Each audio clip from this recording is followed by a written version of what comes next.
Football বিশ্বকাপে সব খেলা সরাসরি সম্প্রচার করবে বিটিভি। ভ্যাট ট্যাক্স বাদে প্রায় ৪৭ কোটি টাকা দিয়ে ফিফার কাছ থেকে সম্প্রচার স্বত্ব কিনেছে রাষ্ট্রীয় টেলিভিশনটি। দুপুরের সচিবালয়ে সংবাদ সম্মেলনে এ তথ্য জানান তথ্য প্রতিমন্ত্রী। এ সময় যুব ও ক্রীড়া প্রতিমন্ত্রী জানান, সরকারি উদ্যোগে বিভিন্ন স্থানে ডিজিটাল স্ক্রিনে বড় পর্দায় খেলা দেখানো হবে। 11 জুন শুরু হচ্ছে the greatest show on earth FIFA বিশ্বকাপ 2026। যুক্তরাষ্ট্র, মেক্সিকো, কানাডায় হতে যাওয়া 30তম ফুটবল বিশ্বকাপ বাংলাদেশ থেকে দেখা যাবে কিনা তা নিয়ে ছিল শঙ্কা। এ পরিস্থিতিতে সরকারি ক্রয় সংক্রান্ত কমিটির 25তম সভায় বিটিভি বিশ্বকাপের সম্প্রচার স্বত্ব কিনবে বলে সিদ্ধান্ত হয়। তথ্য প্রতিমন্ত্রী জানান, সম্প্রচার স্বত্ব কেনা হয়েছে 47 কোটি টাকায়। তবে এর জন্য বিটিভিকে 1 টাকাও দিতে হবে না, সব খরচ উঠে আসবে বিজ্ঞাপন থেকে।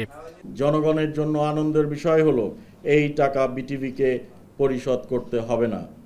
এর অর্থ আমরা telecom company, satellite TV channels, OTT প্ল্যাটফর্মের কাছে নীতিমালা অনুযায়ী অ্যাডভার্টাইজমেন্ট এবং রাইটস বিক্রি করে প্রায় সকল টাকা উঠিয়ে আনতে সক্ষম হয়েছি। যুব ক্রীড়া প্রতিমন্ত্রী জানান, সারা দেশে যে ডিজিটাল স্ক্রিন রয়েছে তাতে খেলা দেখাবে সরকার।